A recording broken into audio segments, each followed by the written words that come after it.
Life Finder keeps Maev up. It was going to be a close thing. And healing, what? Get out of, no! No! Triple stun again. Big flanks coming out from the Blaze. It's a death metal, though. Death metal into the double, triple kill.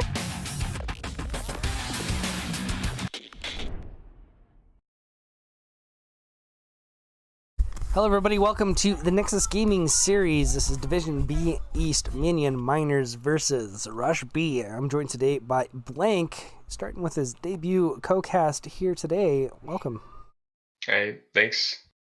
Glad to join you guys today. So we have everybody kind of filtering in. I just got to figure out the teams appropriately and make sure that we're all on the right side of the map. I think Sir Mac and Cheese. I think I have that property. Actually, I'll have to take. They've got so many players on their team. Yeah, I think this is correct. Yeah. Okay. So this will be. So we do have everything set up. First match we're going to today is going to be Volskaya. Let me bring up the graphics so everyone can see. Alright.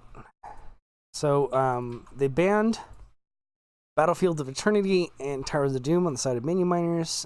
They banned Braxis Holdout and Dragonchar on the side of Rush B, and it was Rush B's map pick as Minion Miners won the coin toss.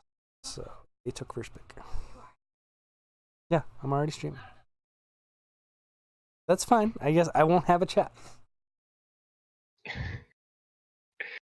I can just watch chat for us. Sure. It'll be a little delayed, but I can still watch chat. No problem. I mean, that's how I do it, so. Yeah.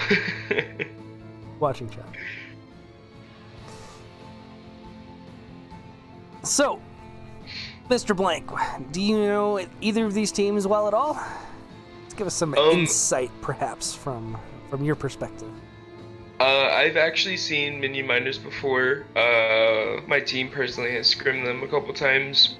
They're a very interesting team. I think they were practicing some new strats when they were facing us, but overall, I think they like to play a lot of the generic meta stuff that we see out of a lot of teams. So, Rush B, I don't really know. But I think today is going to be a very interesting game when it comes to more just micro stuff into team fights.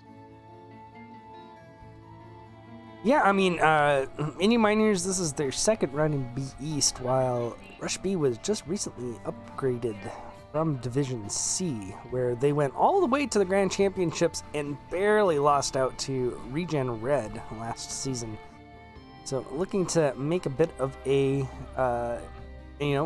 with the upgrade, they actually got their first 2-0 domination over top of Regen Phoenix, which was kind of a rematch between those two teams, actually, quite recently. So I think, given where I would place Regen Phoenix in this group, that they definitely have a chance to kind of maybe get another domination here and kind of prove that they're here in B East and here to stay. Yeah, definitely. Coming up from Div C to Div B is always a big jump. You're going from kind of the low leagues into big leagues there. And getting the first domination on a rematch like that will definitely show how they've solidified as a team, probably. And if they get another one here, it's really going to show the division, like, hey, guys, like, we're a team to stay in Div B. For sure. Now, I know that Dominator has at least in the past, had a pretty big priority on Maev. So I'm curious to see if that's going to be a ban factor for Minion Miners, or if they're going to allow it through, if it's even going to get picked up with all the new changes and everything to the hero. Yeah, it would be definitely very interesting to see how much scouting went on between the teams, how specific the bans get. I feel like a lot of like those odd end bans you'll see, like the Maev, will be basically specifically because like a certain team sees that the other team is really good at that hero or not. Okay. I think they need us to switch the cap to hats. Okay, that's no problem. Yeah, the Dominator needs captain.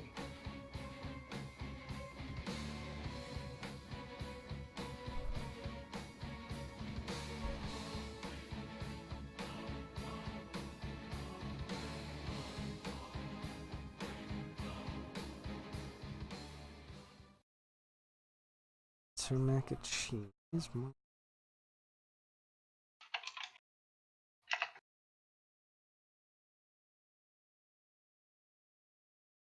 Got it.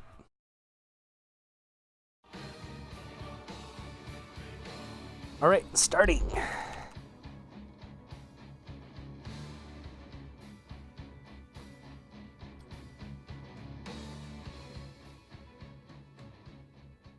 Volska Industries.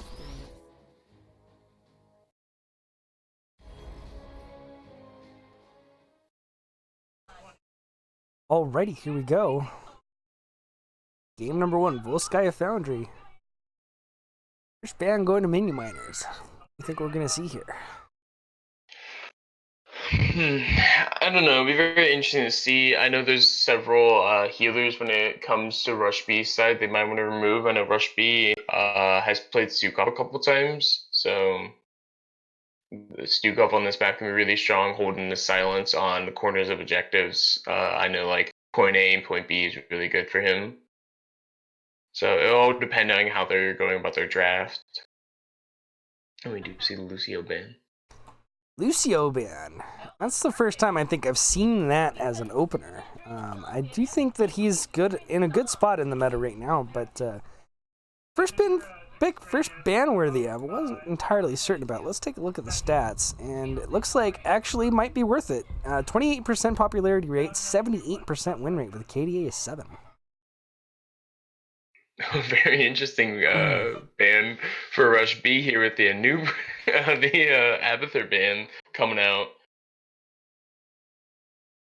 Abathur's only about 11% popularity rate, 33% win rate, it's KDA of 5, so it hasn't exactly been working out perfectly for teams in Division B East. This map is one that I think since the Protector changes is one that you can play harder for the late game on. But you're going to give up a bit of structure damage when you do so, and anytime walls start dropping, it makes things a little bit harder for Abathur. Exactly. But you know, if you know the enemy team plays it, and you know, this could still be a map where it can be pretty impactful. We're gonna see the ETC ban there, and I think Nubrak and ETC are kind of considered still the two, or pretty much the two top tanks here, and they're gonna be removed right away. Yeah, actually a rise in ETC plays recently with Johanna dropping off very greatly in win rate. I know statistically. So a Nubarak and ETC getting banned out really early on is something I foresaw. Yeah, first pick Li Ming. Now, I did pop up the stats there, and again, not exactly the biggest impact hero so far here in Division B East, but definitely seemed to be something they really wanted to get. Volskaya is probably one of the better maps for Li Ming, as there's lots of area in which you can get good damage on consistently. I do think that she tends to have a bit of mana problems, though, and that can be a bit of an issue when we're talking about long extended fights.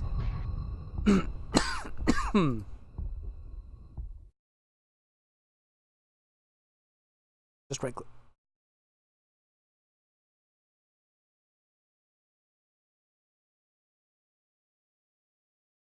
But Chen is definitely a impactful hero. Yeah, ever since Chen's rework, his dive potential is very well, and survivability when it comes to just popping stagger, and then depending on what ultimate he goes at 10, if he goes Earth, Wind, Fire, he can just save himself and run away, or completely root an entire team and really destroy people. So Chen's dive ability has really made him valuable coming to team play, and we do see the Maiev come out of Dominator here, banned out. So, sort of what I kind of expected, and but I didn't expect that at all. That's for sure. So, Cho'Gall coming out here. I'm actually curious about the statistics Very on this. interesting. very interesting healer combo for a Cho'Gall. Alex Straza is not a healer you exactly see a lot when it comes to Cho'Gall, but I do understand the Cho'Gall pick on Volskaya. Cho'Gall is very strong at holding point with his massive health pool and can easily zone people off or pull people back in post 10. And will be very interesting to see the Cho'Gall try and beat off a Maiev, though, that keeps moving them around too much. And I think it's been well drafted. Looking at the Cho'Gall, you generally need another sort of frontliner. One that typically can macro and offlane is also a good idea. So, not a bad choice here. And I don't think that we expected it here on the side of Rush B, actually. So No. they didn't really draft anything that I would say you would consider as a counter to Cho'Gall. But No. at the same time... Rush B definitely did not see that coming. But they are not exactly in the worst position. A Maiev against a Cho'Gall can be very good, because if Cho'Gall is getting very low and tries to run away, Maiev can easily pull him back in, pulling him under towers, or just pulling him away from his healer, because Alexstrasza heals are mostly in her circles on the ground, whatever the spell is called. So it'll be very interesting to see how this plays out. I mean, it's always spicy when the Cho'Gall comes out. That is true. That is true.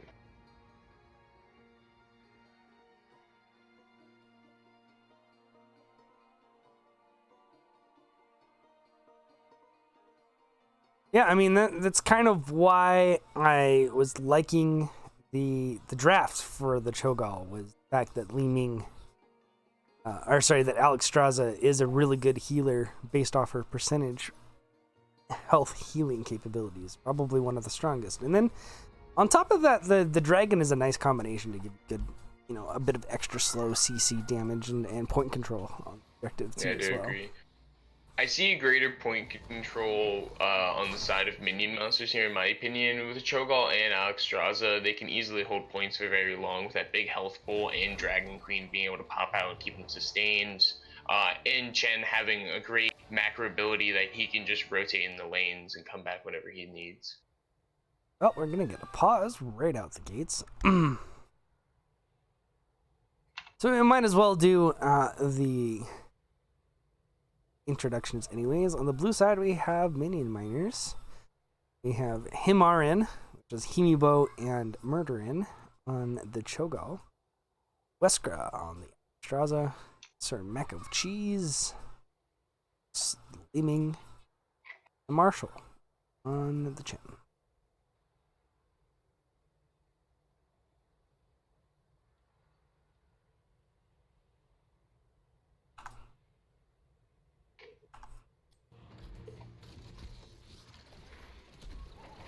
And on the right side, we have... We have Dominator on the Maiev. We have the great Poto on the Kel'Thuzad. We have Fatlock on the Muradin. We have Greenwall 12 on the Anduin. And we see Arcane on the Sun. Alrighty, let's see how the... opening handshake, as I like to call it, goes. The meet and greet in center field. You see Dominator taking a lot of damage right at the start.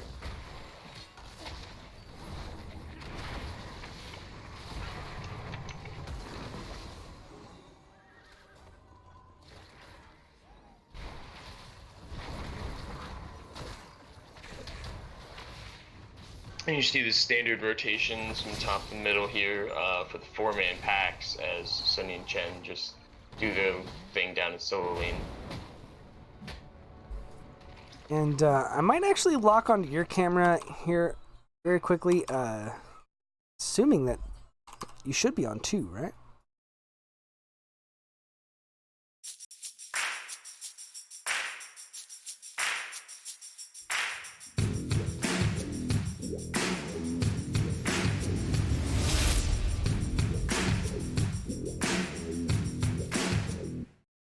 Time to sell or trade in your car?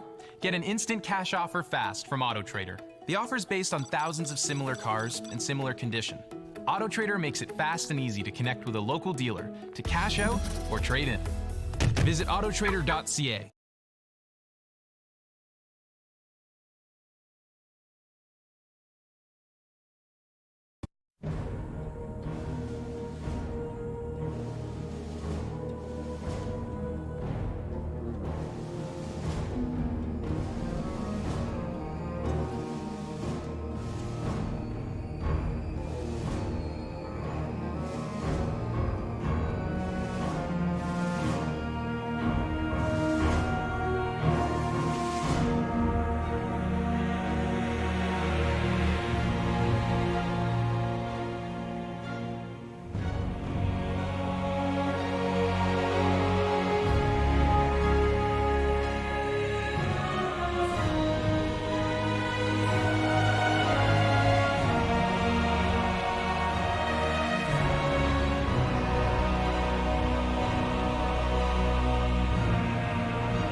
thought he had support.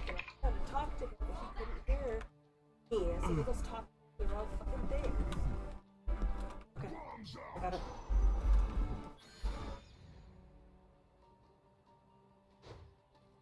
I thought I had it set up. I apologize. Sorry.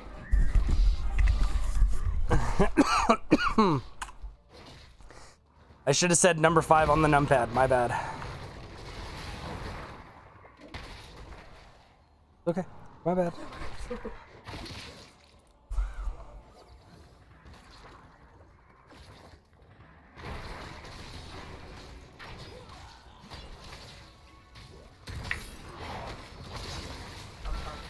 Yeah, I'm gonna apologize, guys. It was my bad. I thought we had it transfer over to blank here effectively, but because of my key bindings, that ended up actually not transferring over properly and put us to the wrong screen. So I apologize for the, 6 or so minutes that we've missed here. But we'll have blank catch us back up to where we are in the game. Basically what's been happening is first point came up, and I don't know how far back this went, but basically Rush B came in and stole the first Foundation camp from Minion Masters, giving them advantage, came the first point, and then Minion Masters basically just had to give for point. First point did get moved to top and almost took well, but then it was unsuccessful, and Kel'Thas did go down, first kill being for Minion Masters here. Rush B still holding their advantage with Dominator and Fatlock were getting low, but Green Wall had rotated up in time to save them. We do see second objective coming up here. And I mean, the most big thing that's been happening is just, they're trying to rotate and make up soak on the Minion Master side because they are behind on the rotations with the easy clear that Minion Masters or Rush B has. Alrighty. Yeah, so it basically they couldn't see from pretty much the moment that I left. So that's pretty good breakdown. So the first so here we are, middle of the game, 7.5 minutes, or about 8 minutes in. We're about to start the first channel on the top shrine, and Rush B has the slight advantage with a couple. Do you see Cages of the Wardens coming out, and Cho'Gall's ult's coming out? We do see everyone getting very low. There's Dragon Queen. Rush B getting very low, dropping a lot of their items there. Turrets be turrets. We do see a 3-0 in favor of Minion Masters. Minion Masters is not stepping on point right now, though, not taking advantage of having the extra numbers and getting percentage on there. They are going for the well to secure this objective in the long run for themselves. Yeah, so you see the Cho'Gall moving onto support camp, though. Yeah, Rush B went in for a hard engage on the Minion Miners, and it really did not work out. It kind of turned around on them hard, Cho'Gall being able to get pretty much everything he wanted out of that engagement, and they go 3 for nothing. So we're going to see the Light Bomb come out onto Fatlock. He's going to try to pressure the Alexstrasza, but it doesn't actually manage to land, but they do steal the camp away. So that is at least a good thing. And the Pyroblast chase down on Alexstrasza does get her. Minion Masters regretting not getting more percentage, I feel like, here during that off time in a 2v5 situation.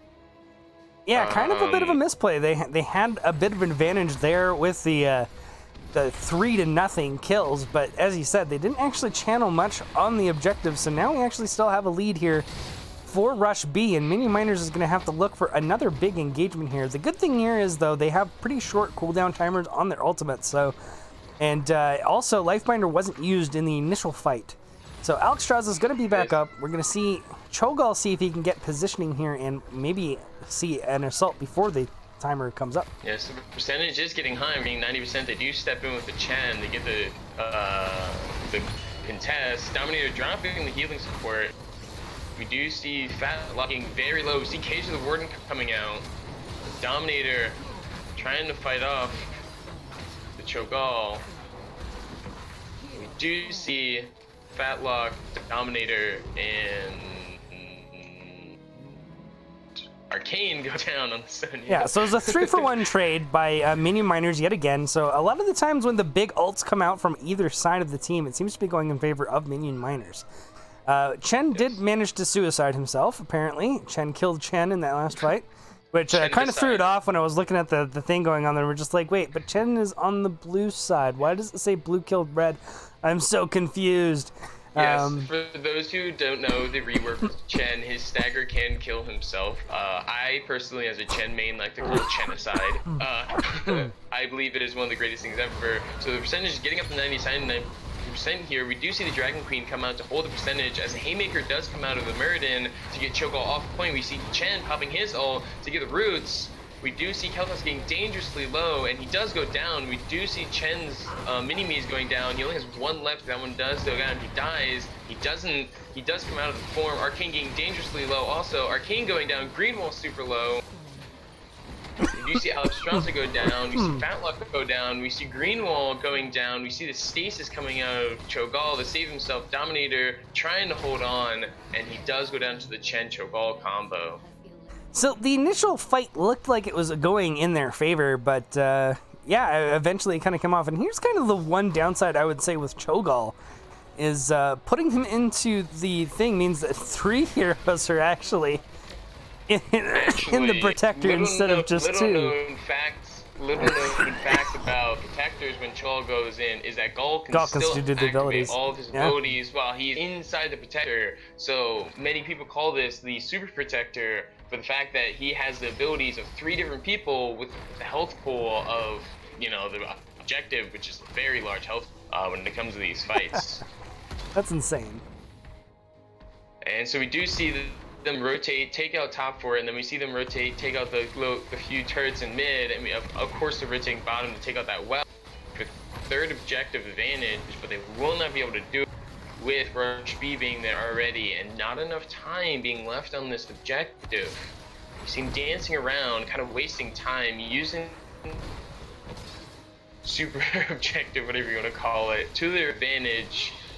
See them pinging that well, you see it getting low, and the well does go down. You see Fatluck going in the back, getting a Haymaker onto Sir Mac and Cheese. Nothing coming out of that with Maiev not following up with any pulls. We will see the Protector going down here. Yeah, certainly. Cho'Gall, you know, the Protector's still only siege so far. I would say it's less risk with the Cho'Gall, considering there's only a few people left open, but that does mean more things can get picked off. We did see the Haymaker come out to see if they could get a kill onto the Alexstrasza, but the follow-up damage was not quite in place, and they got a little bit of peel coming out onto the from the Protector, so it didn't really net them anything. So a decent defense, but I do think the Protector got exactly what they were going for from Minion Miners. And we still see a pretty substantial lead when it comes down to the kills, and a level distance still in the experience. Yes, we do. And just because we haven't gone over it yet, we should go over ults real quick. On the side of Minion Masters, we see Gall with Twisting Nether. We see Chen with the Earth, Wind, Fire. We see Ming with Wave of Force. We see Lifebringer on the Alexstrasza. And we do see Hammer of Twilight on the side of Rush B. We see Light Bomb on the Anduin. We see Leap out of the Sonya. We see Cage of the Warden Cage, the Maiev. We see Kel'Thas, and we see Haymaker out of Muradin. So we saw an engagement come down there from Cho'Gall, and it actually looked like it was going good for them at the beginning, where they were able to get the pick off onto Sonya, but after that, it all kind of went downhill from there, as we got a good Maiev tether, pulled both Cho'Galls into a bad position, but they actually picked off the Li Ming right before that. So that trade, I would say, was actually hugely in favor of Rush B, and might actually be starting to get them the advantage here. Yes, the experience value was in the side of Minion Masters here, having more kills, but Rush B has been heavy on getting their minion waves clear, and that fight did even up the experience basically evenly by only a smidge of a level, maybe like the 4th of a level, 17 to 17. And we'll see top 4 going down here on this Minion Masters top 4 in favor of Rush B. Sonya is in the back just clearing a camp and saving it for objective very smartly. So I wanted to take a quick look at the damage numbers here, and we actually see Maiev sitting at about 28,000, the highest on her team, and I think that attributes a lot to the Cruel Chains build, actually, that we got out of her with the Bonds of Justice into Chain Gang, into Cruel Chain.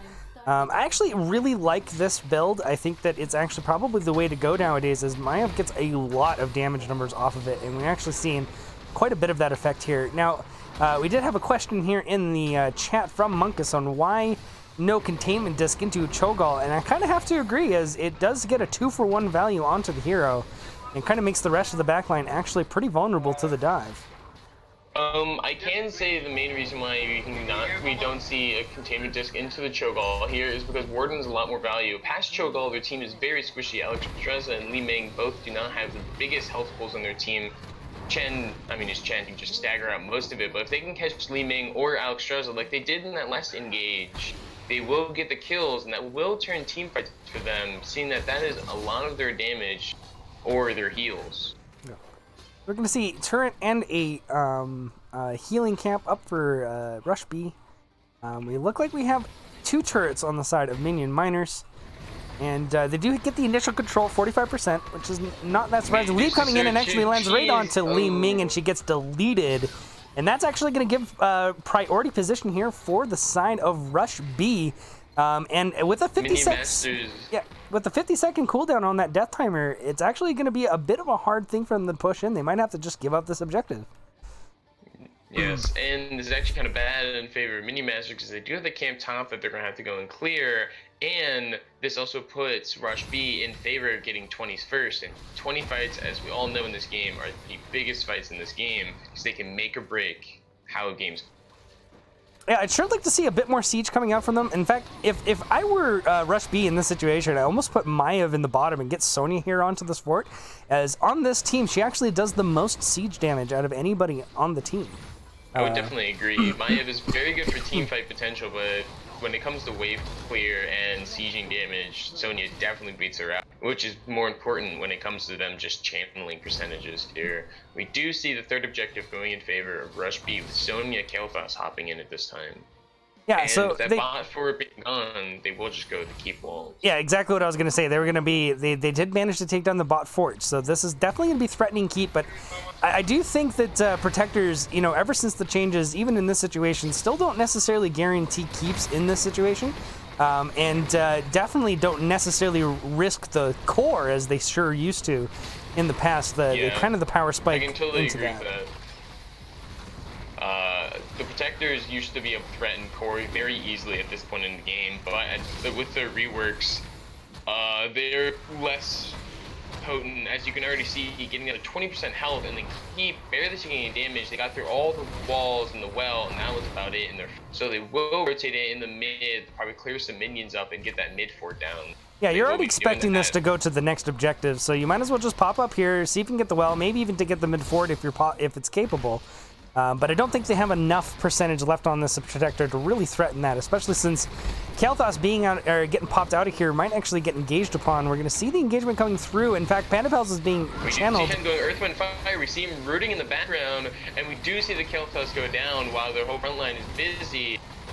We do see the cage coming out, but we didn't see Leap and Dragon both being used on either side of the teams. And we will see Minion Masters taking advantage of this Kael'thas being dead and pushing on this fort to get well down for next objective. We see Dominator going in, trying to get a tether. We see the Stasis coming out of Cho'Gall, and the heals being dropped by Rush B.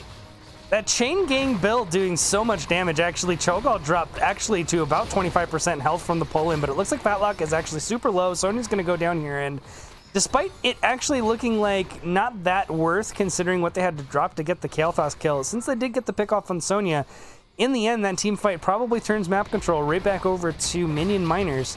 And they're definitely going to have objective priority and camp priority over Rush B at this point.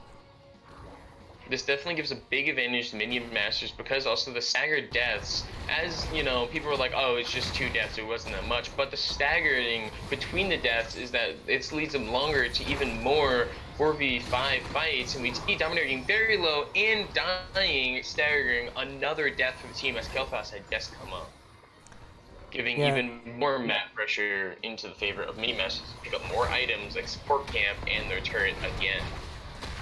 I do definitely question that engagement coming out from Maiev there. There wasn't a lot of support remaining, and Sonya was still down. Not really a whole lot you were going to get out of engaging there onto the Cho'Gall, especially Level 20 Cho'Gall is a really powerful tool, and he tends to be something that's quite hard to kill when you get to this stage of the game.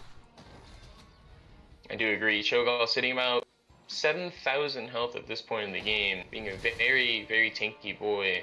And Chen also sitting about 5,600. Their team has two very divey and very tankable targets compared to Rush B only having the Muradin and Sonya, who, yes, both have big health pools, but each have to be healed separately. Whereas Cho'Gall is just one target to heal. Well, the map is painted blue. We're going to see them trying to push out the top lane here. Until the objective is up, you don't have a whole lot else that you can do, but the siege camps at this stage of the game with a catapult, with Cho'Gall, actually can do quite a bit of damage here onto this top fort. So we might actually see an engagement come out from Rush B just to kind of prevent the amount of siege damage that can come out of this. But I don't think Minion Miners is going to give them that engagement. I think they're going to back out as soon as they see them step up. But Fatlock getting a nice flanking position here and is about to fire it off, but can only really find a Cho'Gall, and I don't think that's the target you want to engage on. No. And we did see that push going for that top keep, because getting this objective, they easily could have taken the top keep if top keep was already down into core, and they would have won this. So as we do see fourth and potentially final objective coming in, we do see the Haymaker and Alex Strasza putting her in the middle lane, and we do see the Cage of the Wardens on her, and this is why you see Cage of the Wardens. As she gets dangerously low, we see Lifebinder coming out, saving herself. We see Fatluck stuck in the back, going down to the Li Ming. We see Greenwall getting dangerously low, the Chen diving in and getting that kill. Chen dangerously low, and Brew, though, will he be able to chase anymore? He will just ult. Dominator does go down. Chen does dive in and get the Kel'Thas kill, as we see Arcane coming about half health here. And I mean, this is a 5-man wipe. This is basically going to be game. In fact, I don't even think they have to really worry too much about here. I think they can just drop this keep and go right for the core at this moment, because there's really no way that Sonya can mount a full defense against this squad. And that was pretty tragic to watch, because we did see a good engagement come out from Rush B. That Haymaker onto the Alex Strasza was perfect. Unfortunately, the follow-up damage just wasn't in place that needed to be to get the burst damage to get the kill before Lifebinder could come out and save her, and that unfortunately turned the fight around and made it Minion Miners' game, and they get game number 1 Volskaya with the Cho'Gall. GG. Very good GG's. It's okay. It's not your fault. It's my fault. Don't worry about it. Yeah. Sorry about everybody missing the first 6 minutes of that game. Completely on my bad there on kind of transferring things like that. My wife tried to help, but she just didn't know my setup very well. So we did our best. Shouldn't have any more interruptions going forward. And yeah, Blank, that was an interesting game. I do think that Rush B just couldn't deal with the Cho'Gall. I think that pick just caught them completely off guard. They didn't really have the tools to deal with it, and yeah. My point exactly. One thing about them having Cho'Gall is that Cho himself can do a lot of damage when it comes to fighting. If you look at the stats here, Muradin does do a fair amount of damage, but comparing like a Muradin to Cho, which is your tank-to-tank combination, Cho has easily 20,000 more damage when it comes to fighting, just because he did go Twilight Hammer and the damage stacks does go way up. If you look on the side of Minion Masters, they have such a significant amount of damage increase because they went more damage in less into the standard tank bruise, 2 damage, 1 heals. And that's really hard to deal with that Cho'Gall unless you plan for it. So very well on the side of Minion Masters hiding it until the last second. I am actually quite surprised by this Muradin build. He actually had Perfect Storm, which I think has been taken more frequently, but Sledgehammer after that into the burning into the Bronzebeard Rage. So definitely interesting, especially with the Haymaker. Didn't really make Muradin that typical tanky tank that you usually get out of the hero. More looking for kind of those pick combo bursts, and yeah, I don't know. Maybe if it was something other than a Cho'Gall, that might have worked out for them. But in this particular instance, it didn't quite go that way. More recently, when you see the Bronzebeard Rage, you see it. I mean, obviously on a team that has 5 people, taking Bronzebeard Rage into a team that only has 4 due to the Cho'Gall kind of puts you at a disadvantage, because that's 1 less target that you'll do damage off of and heal off of. Also, not stacking into his W at level 4 does also kind of give him more of a disadvantage that he has less things to trigger his Bond Spirit's Rage to go off of, seeing that his team overall doesn't have a lot of slow stuns or roots. So it's very interesting builds. We do see the Sonya going Battle Rage at 7 also, which is very intriguing to me that it's only helpful destroying mercenaries faster and a little bit of health heal, but the mercenaries on this map aren't exactly the biggest ones that you need to worry about, seeing that she can probably whirlwind heal through most of them. Alrighty, so we are going to be setting up to the next game. I already got the call out from Dominator saying that they wanted to go from map picks, so they're going to be taking us to Infernal Shrines. I'm getting the lobby set up for us right away here. And we'll just be getting right into the next game. Lickety split.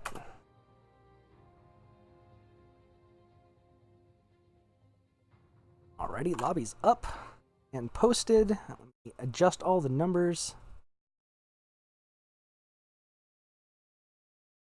Get red pick, Infernal Shrines.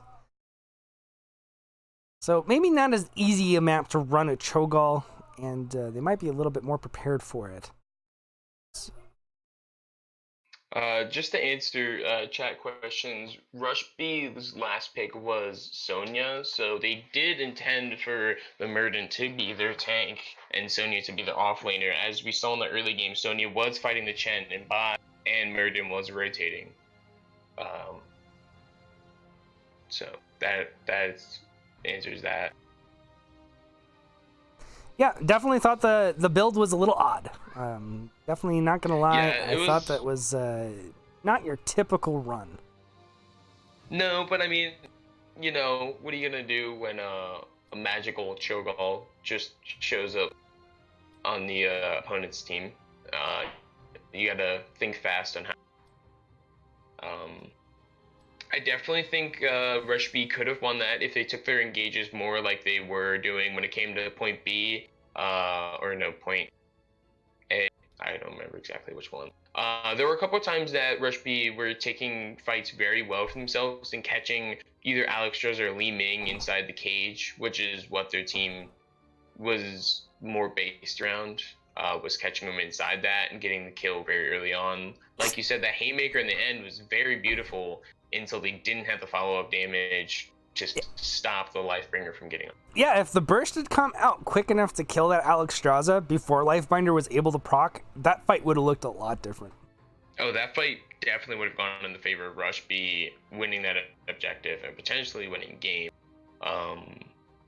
Because all that would have left up was Chen and Li Ming, and Chen and Li Ming themselves are not able to probably protect that. Alrighty, I think we have everything. Go ahead. More chat questions. Malthael and Lurik were both left open, but were not obviously picked. Yeah, they weren't picked because I don't think, I don't think they were prepared for it, and I think they were kind of committed to going for the Sonya in the draft to begin with. I do think that, considering the fact that they did have last pick, that Malthael probably would have turned that game around pretty quickly, as I consider him, especially nowadays, a pretty hard counter to Cho'Gall.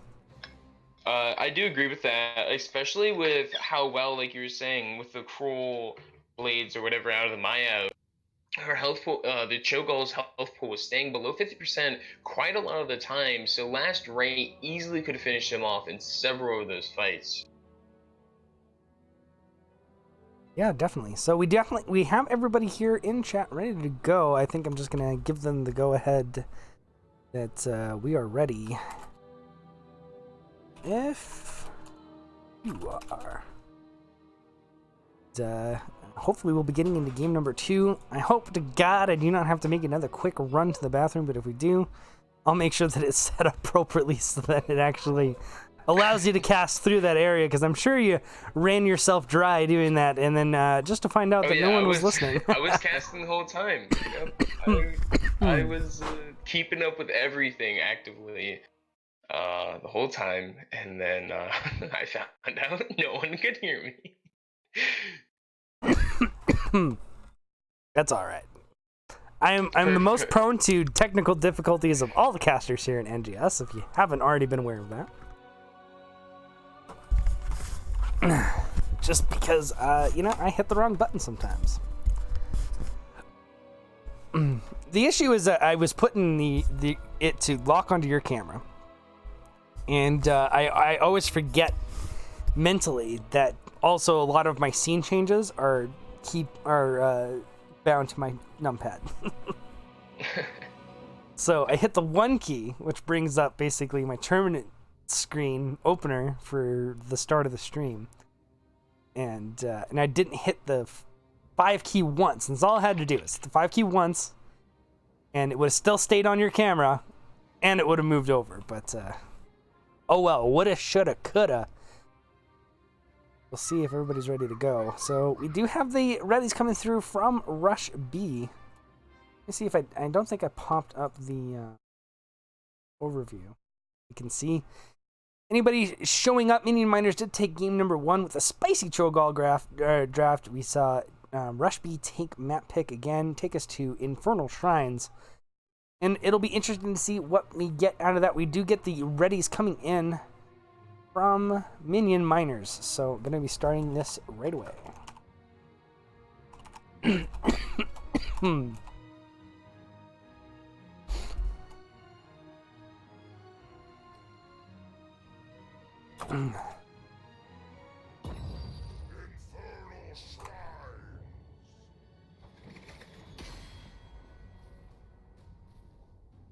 going to be very interesting to see what both teams take here. Infernal Shrines being one of the most popular maps right now in all divisions. Personally, I don't really like the map. I like Braxis and like Alterac. I mean, the thing is with Braxis, it's a map that I enjoy playing too as well, but I was warned off it by a coach because it's a 70% win rate for first pick. So taking the map as a map choice seems to be a pretty scary idea in a lot of situations. We see Kael'thas banned out first rotation. I guess the Living Bombs and the Pyroblasts were frightening enough that Minion Miners want to ban them out, and it is the stronger map for them. Yes, and we do see the Abathur ban on Rush B's side again. This map makes sense, though. I'm starting to think that Minion Miners have shown or played Abathur in the past, and that Rush B just does not want to deal with that. Or they just don't want to deal with Abathur at all. Yeah, I mean, if you just don't want to play it, you might as well just ban it. But I will say that, in particular, while on the other map it can be a little bit questionable, I think on this map in particular, Abathur can get a lot of good value. So we're going to see Ragnaros definitely as well. And that's Ragnaros getting banned, I can kind of see, because Ragnaros on point can be left alone and easily destroy all the minions with his either Q or W build, being able to just blow them all up very fast, while the rest of his team can rotate and do things if they want. So it only has a 4% popularity in Division B East and has not won a game, but still frightening enough that they're going to ban it out. Falstad is going to be pick number 1 for Minion Miners, and that's going to leave up Diablo Sylvanas, a really strong opener, I'd say, for Rush B. Yeah, compared to last game where both teams banned out tanks very early on, we don't see that this game, so we do see a more open draft to any tanks that people want here. A new ETC, Joe, all being left open. We do see that Lucio, instead of getting banned out against Minion Masters this time, getting picked up. And a Blaze. And by the way, not to be a stickler, but the team name is Minion Miners. Oh, it's Minion Miners. I thought it was Masters. No I've been saying it wrong this whole time. I thought it would be rude to No, tell me! I feel like an asshole now. It's all good, man. I figured you might notice. I did say it right a few times, but it is my bad. I apologize. I should have just said it. Minion Miners picking up the Lucio Blaze. Blaze being very good at being able to clear points with his fires in the ground. Lucio was banned out against them last round and being left open this time. Maybe Minion Masters is the name they should have gone with. I think it's a cooler name, in my opinion, but I ain't judging. It's their team name. No problem. Anyways, Raynor and Gul'dan being banned out here. I think Gul'dan, of the remaining mages, is definitely a strong one here. But Jaina is still up, and I still consider her quite a good pick, especially comboed with Diablo, with APOC, Sylvanas with Wailing Arrow, especially Ana being able to fire off a nano onto Jaina with an Icy Veins is just an almost auto delete for the enemy team. It's very, very destructive, especially with an Imperious. I wouldn't be surprised if they do take the Jaina now, because you get a Diablo flip into Imperious Q, then you get a nano boost into Icy Veins, Blizzard, and any target that's caught in that is gonna die in no time. I mean, health pools will be deleted. We do see Lunarf Mephisto coming out for the Minion Miners. Very interesting combo, but I can see where they're getting at with that, being able to clear very quickly on points, but we see triple damage on the side of Minion Miners, whereas normally you see Tank Bruiser double damage. Yeah, this is quite an interesting draft, I have to say. We have a main tank Blaze off lane Alstad into a really beefy frontline looking at Diablo Imperious. And Zeratul, who I think has been kind of floating under the radar ever since the change. And I gotta say, into a lot of these heroes can really get, especially if it goes like the assassin build, can really just wipe people out really fast. Yeah. And Void Prison really always an issue. I can really see Zeratul really messing up the Minion Miners here. Them having 4 very low health people, and then Blaze, who's not really the most tankiest tank. I mean, he can self-heal within his fires, but ultimately his greatest uses are his ults, his stun, and his slows out of his fires. So it'll be very interesting to see how team fights go with the increased damage but the lower health pools. And we do not see an actual mage on the side of Rush B. Then I look at it, so we will be looking at to see what build Sylvanas goes, whether she goes auto attack or she goes in the dagger at 1. I mean, Nano on Sylv is pretty intense, but Nano on Zeratul is even worse. So they still definitely have some options. But anyways, to start off the game here, we're going to be looking for the 2-0 domination on Minion Miners on the blue side. Himibo on the Blaze, Weskra playing the Lucio, Sir Mac and Cheese on Lunara, Marshall playing the Mephisto, and Murderin on the Falstad. And on the red side for Rush B, we see Fatlock333 on Diablo, we see Poto on the Sylvanas, I believe. Yes, and then we see, wait, no, is that Anna? No. Then we see Thielen on the Anna, and we see Dominator on the Zeratul, and we see Arcane on Imperious. Yeah, so first opening is not going to have a handshake. It looks like they're just going to play back. And the thing is, I do like Tank Blaze can absolutely work, but I am concerned about it when we're talking about Diablo and Imperious in particular, because he can just really wear down on his health bar really bad, and that's definitely going to be a major concern for me, is that front line is just so much displacement, so much stun, and Blaze really only has one self-cleanse. Yes, and something we saw in that initial opening fight there is something I'm also kind of worried about, is that Lucio's heals are very small and over time, and Anna can easily shut that down by grenading. That Mephisto got grenaded and dropped very, very low in health pool very fast. If Zeratul had been around, he easily could have finished up that fight there. But he was not. He was in the top lane trying to gank the Faust instead. We do see Zeratul just bouncing wave to wave to wave right now, trying to get a gank. But Minion Miners are keeping up their vision very well with Blaze and Lunara's little Wisp thing. Yeah, we'll bring up the level 1 talents. We actually do get Sentinel Wisp from Lunara, so that's going to increase the amount of vision that she provides for the team. We have Bribe on Falstad. Party Mix, which we're seeing quite more frequently with Lucio these days. And we're actually going to get Adrenaline Stim Pack from Blaze. Now, if I was main tank Blaze, I would definitely probably still go for the self-cleanse. The shield one. I would personally, against team that they're going against would have gone for the shield stim pack, whichever that one's actually No, called. I think with this much CC, if you want to be able to get your ultimates off appropriately, that self cleanse is almost an absolute necessity. Yeah, we do see Minion miners going for that bot camp there, but Lunar getting caught out by the Blaze, getting flipping dangerously low, but she does get out with the help of Blaze stunning, but now we will see Rush B stealing this camp. We do see Minion miner on those doing a lot of damage. We see Diablo grabbing, Lucio getting grenaded. But as we were talking about beforehand, 1v1 the Zeratul is getting into the backline and able to actually pick off some targets. He does go down. He didn't quite manage to be able to finish off the Lunara. I think he actually ran out of mana, which is actually the reason why he didn't get the kill.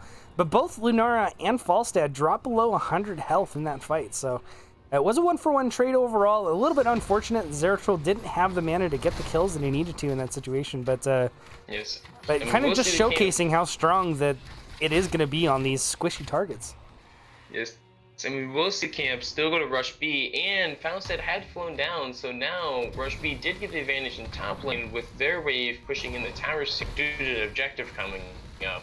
Thus, they are ahead in Silk right now between that camp and Minion waves. Zeratul is opting for the Shadow Hunter into Psionic Strength, so actually wouldn't be that surprised to see him go for the full W Might of the Narazim build here, and that's really going to make his ability to delete backline targets really good. Tough to execute mechanically, but Dominator is a master rank player, so he should be able to pull it off. Yeah, so we do see Zeratul just hanging around in the back line, scaring off Minion miners. We do see Imperius getting dangerously low, having no mana to try and escape, and Falstad will follow and get the kill there. Fatluck getting dangerously low for a Diablo, trying to get stacks up. And we'll see Rush B backing off at 27 minions. We'll see Minion miners potentially winning this with their wave clear. If Minion miners are smart here, they will just strictly go for only minion kills, and they are getting their 40 and winning first objective. So first objective goes to the side of Minion miners. The Rush B just did back off, go for some soak. They're still, keeping even in the experience. We have Sylvanas, Diablo, and Ana here just for the clear. We have 4 members, and it looks like Zeratul's actually going to rotate down here to see if he can find some low health targets to pick off in the background, but it looks like they're quite aware, and he might actually get stunned there. He does be able to zap himself out, but he actually is going to be in trouble here with Lucio's actually going to bring along the speed, and he's going to die. He's getting slowed, and he dies. So that's the problem with flanking this camp, or this team in particular, as you have Lunara, who can kind of spot you out with the Sentinel Wisp, and you've got Lucio that's going to speed up any rotations to keep on top of him. And Lunara can almost already do that naturally speaking. Yeah, Lunara already can naturally actually keep up with the movement speed, especially since the movement speed passive buff that increased everyone's movement speed not that long ago. She can easily keep up.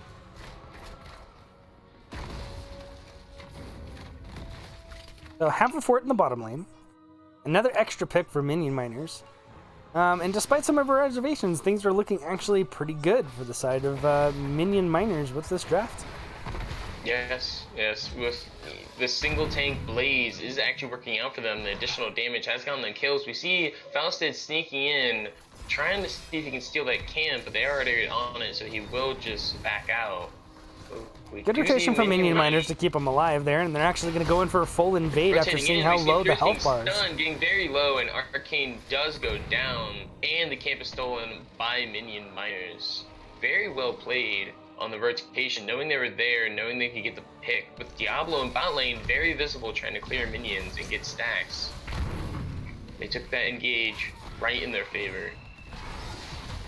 Certainly. So, again, map control is heavily in favor of Minion miners. The whole thing is blue. They've pretty much taken every single camp on this rotation. And that's going to significantly put them ahead in experience. Yeah, we did see that Bride come out of Falstad on Minion Miner's top bruiser side. We do see Fatluck getting picked off by the team here. of Minion Miners. He is getting booped around, he's getting stunned, and he will go down here. Is this a reset on souls? No, he just got souls. If they do get this kill, that is a reset on souls. That is second he gets them, which is very devastating to any Diablo player. That's a feel bad moment if there ever was one. As soon as you get your 100 souls, you get picked off. Just terrible. Yes, and we do see 3 Lunar, Mephisto, and Lucio staying in bot, trying to get some extra poke in, trying to get this well down. And the poison will slowly get it now at this point, and they will be able to peel out, having that advantage. Next point being in top lane, Dominating spotted a combustion coming out onto Dominator there. Fatlock into the back lines, already at half health. We do see the Blaze stun coming in. We see the stun barrier, drop speed, or whatever the hell that's called. We see Fatlock getting even lower. He does not have souls right now. We do see consumed souls, I believe. So actually, we didn't go over 10, so let's go over that real quick. We see Hinterland's Blast out of Falstead. We see Consumed Souls out of Mephisto. We see Sound Barrier out of Lucio. We see Combustion out of Blaze. We see Leap Strike of Lunar. And on the side of Rush B, we see Might of the Nazarim out of Zeratul. We see the Angelic Armaments out of Imperius. We do see the Wailing Arrow out of Sylvana, the Apocalypse out of Diablo, and Nano Boost. We do see Arcane very low here, using his one escape, which is his Q to get out. So Fatlock engages in Radiant off Falstad and actually takes them out right off the initiative. And that's the first really good impactful kill we've seen from Rush B in this game. But it looks like Dominator's going to trade out. Again, I think he was in the back line trying to look for a squishy target, but the rest of his team was focused on the Shrine. And that's just an unfortunate trade out, because with that kill with Falstad, they had control.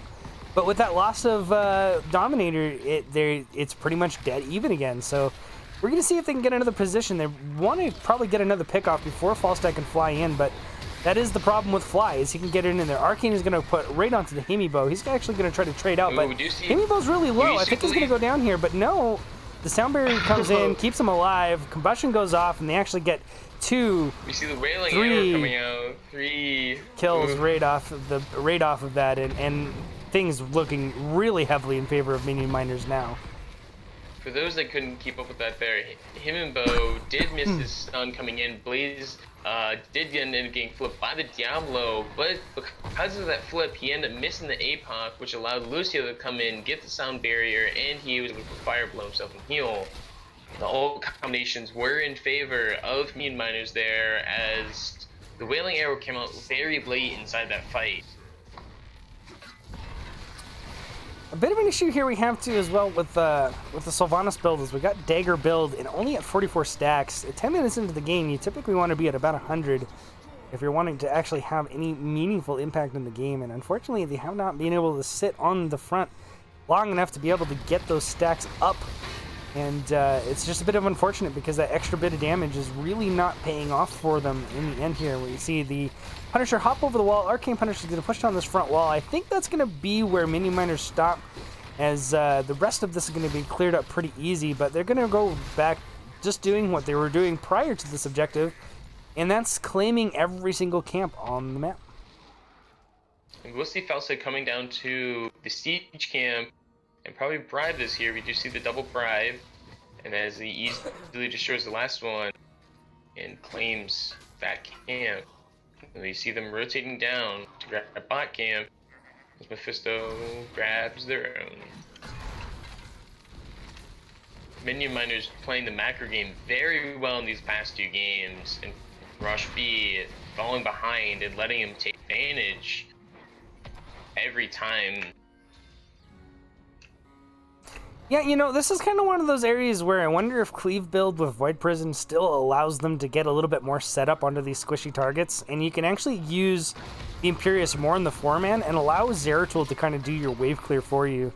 But in this situation now, you're kind of having to now use Sylvanas as your kind of pseudo wave clear, going up there helping Sylvanas or Imperius clear up camps, because he just doesn't do a very good job of it overall. It's not fast, it's generally not efficient, as he tends to lose lots of mana and health in the process. And we're going to see a lot of the siege coming in with 16s from, and initially, here comes the combustion right onto Fatlock.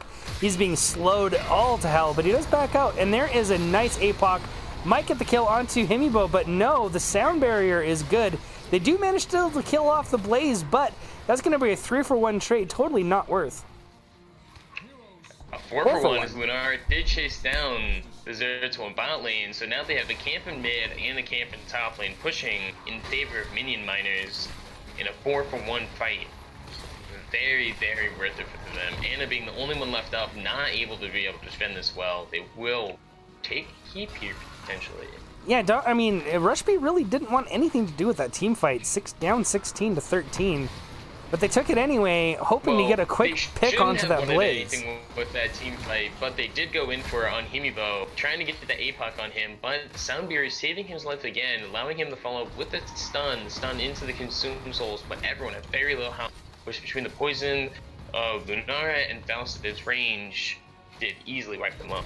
And just kind of showcasing again, Arcane struggling to deal with these camps in the top lane, this Catapult getting a ton of value onto this top, and that's going to be both the mid keep and the top keep at below 50% health.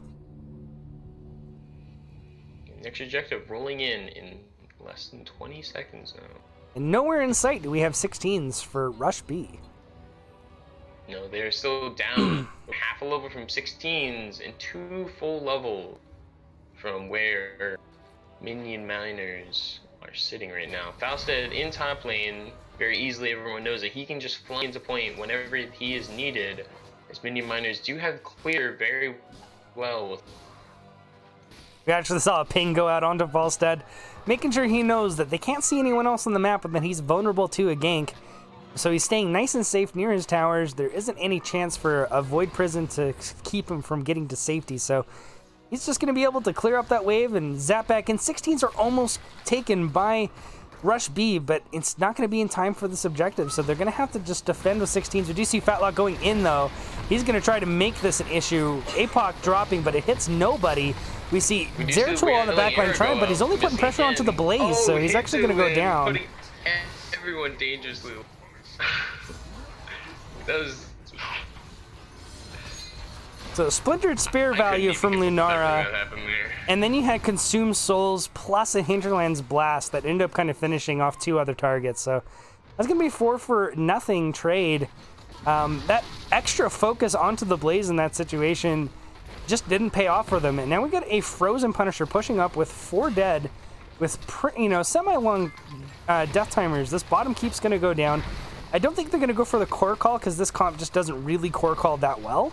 But it could still very well happen. And taking extra keeps here, but it does look like they are going for the core call, even though Rush B is going to be up within 10 seconds. I mean, every other fight has gone so well, and look at the health on the Punisher, so it's actually not surprising they may actually go through. If this Punisher was a little bit lower, then maybe perhaps it wouldn't be that bad of a call, or it would be a worse call, but just trying to bait them out here. Dominator's super low. Fatlock is already kind of exposed. The slow's really working against him here. Fatlock He's going to go down. Fatlock going down. Dominator almost going down. We do see the Ana going down. We see the Imperius going down. And this will be the domination 2-0 in favor of Minion Miners.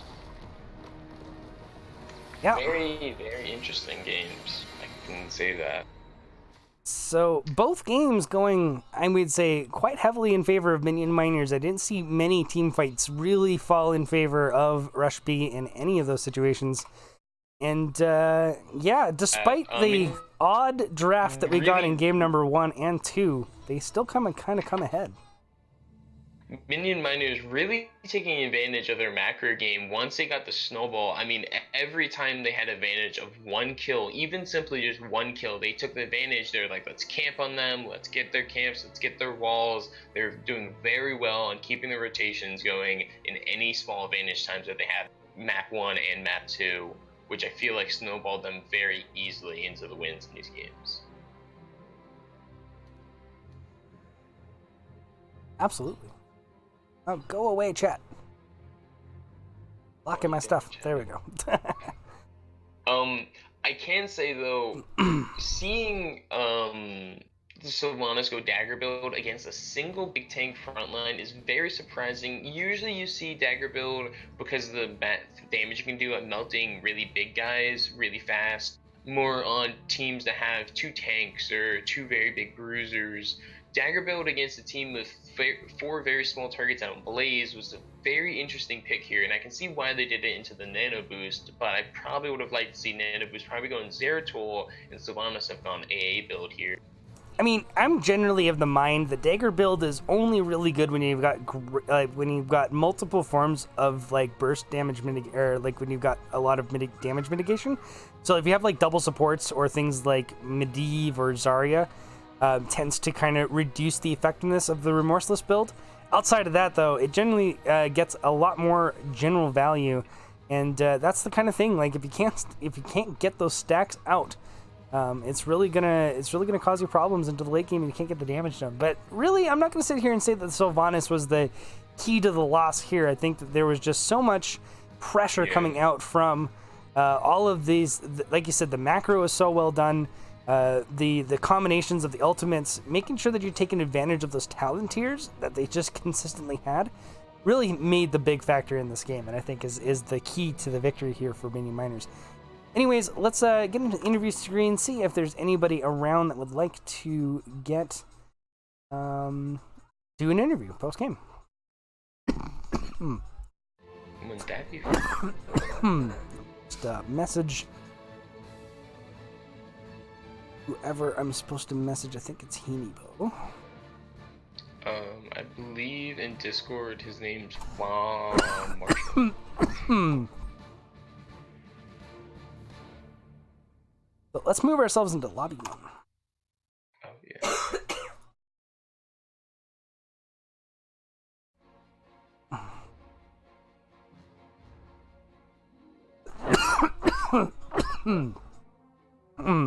Hello. Hello. How's it going? It's going well. Well, congratulations on another 2-0 victory for you guys. That's a very good start to the season so far. I mean, Rushby was coming off a pretty hot win off of taking out Regen Phoenix 2-0. So how are you guys feeling going into this matchup? Were you worried about them at all, or did you feel like you had this in the bag? I feel like as we've gone through the season, we've learned a lot about what we like to play and how we feel comfortable. I don't feel like anyone was particularly like stressing. My team is very vocal in the Div B chat over here in the Nexus Gaming Series Discord. So there was actually some trash talk before the game, pretty much with every team in the league at this point. I just can't control them. So I think that we've got a lot of confidence, to say the least. Yeah, definitely showed it. In game number 1, you took right into a Cho'Gall, which I think in the end really kind of worked out in your favor.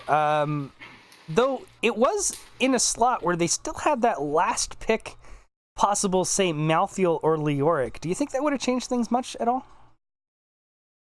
It's hard to say, but honestly, whenever you play Cho'Gall, in most situations, you end up against something that is a counterpick, quote unquote. So I think we would have been prepared either way.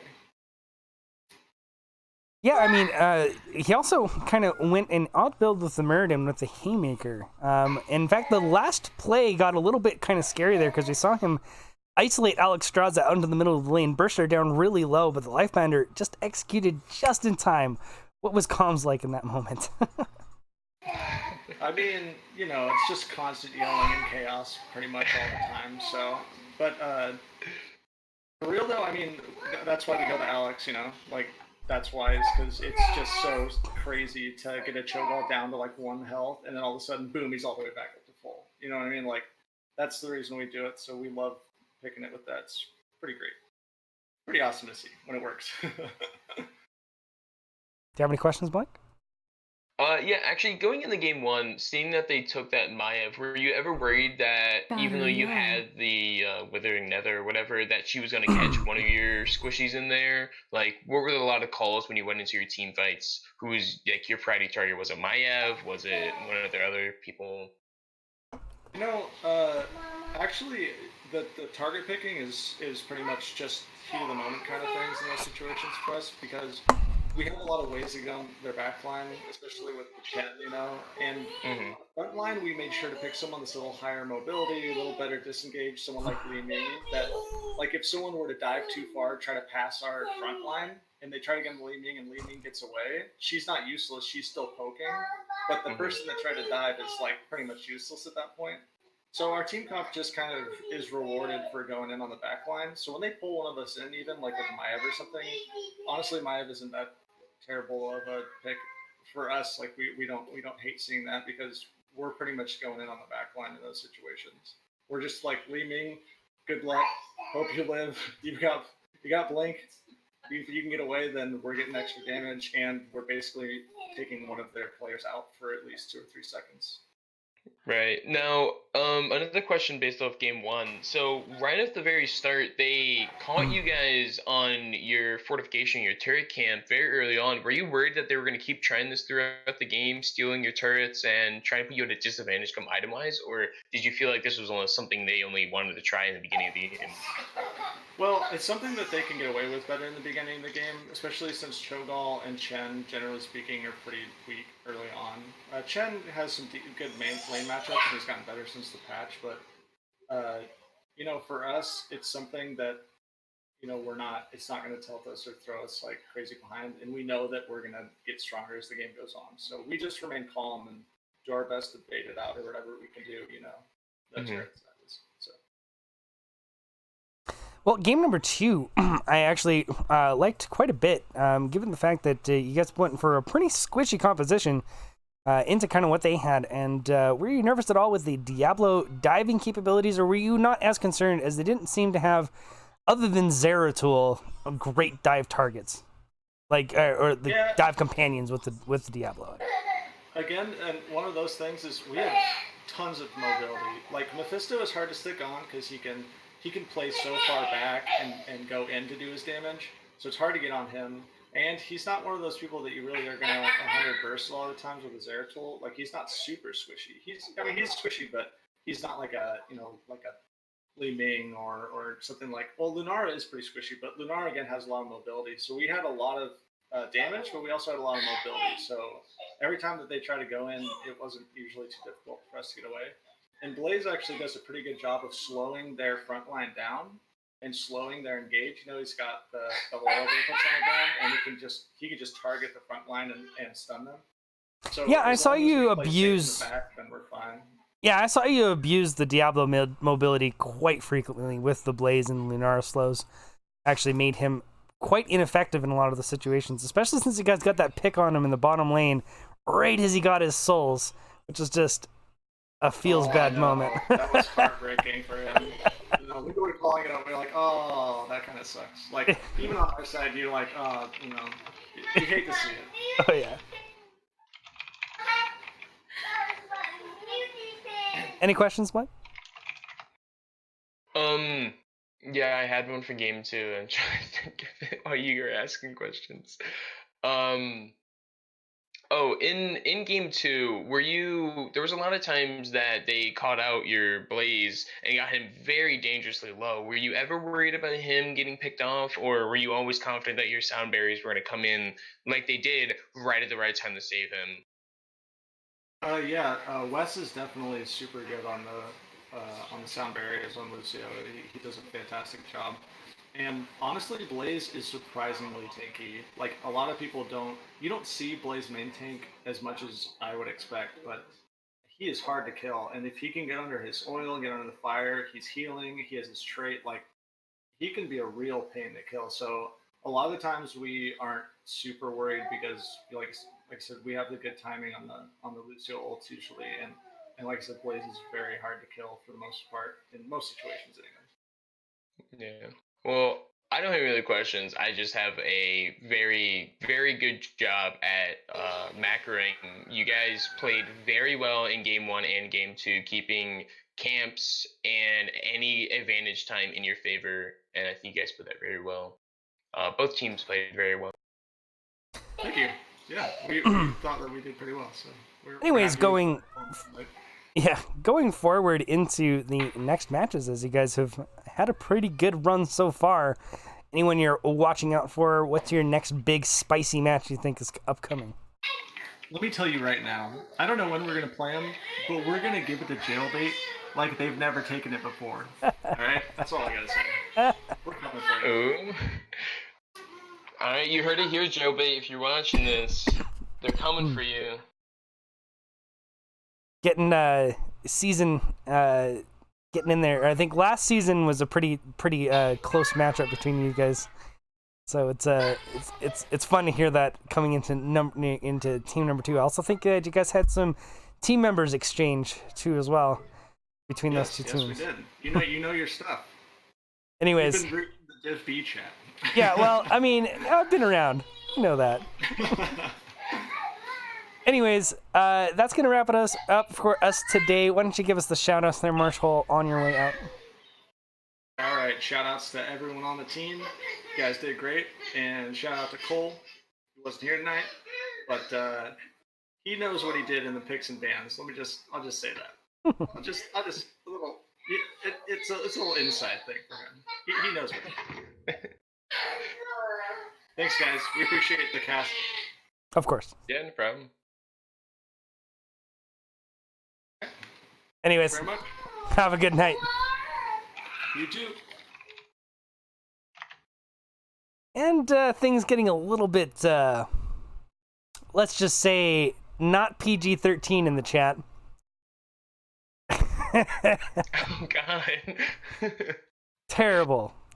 Anyways, that's going to be wrapping it up for me tonight. Thank you for joining me, Blank. Where can the people find you? You can find me anywhere in the NGS Discord. I am DivD's analyst, and I love talking statistics. Quick plug to the baddest dudes. Sorry, I have to, but best DivD team out there, best logo, best name, best team. You guys can find me, like I said, anywhere in the NGS Discord if you ever want to chat. Yeah, that's about all. Well, I appreciate you coming in and giving me a man hand here. As I've said many times before, I enjoy co-casts. I don't have to do all the work. And especially when I've been feeling pretty sick for the last bit of week, as everyone is more than aware of at this point. It definitely helped relieve anything. Hope to see you around again soon. Anyways, Yes, guys, yes. that's going to be it for us. I'm going to be hosting over to Arrow of the Storm, who's going to be starting up his match right away, and I bet he'll appreciate it. If you haven't already, please hit the follow button, and if you're feeling extra generous, there is the sub button, the biddies you can donate, as well as the donation down at the bottom of the screen. So if you're feeling like supporting the stream, I'm going to be here all season and beyond. So the more you help me, the more you help us. Anyways, thank you so much, everybody, and have a wonderful night. Bye.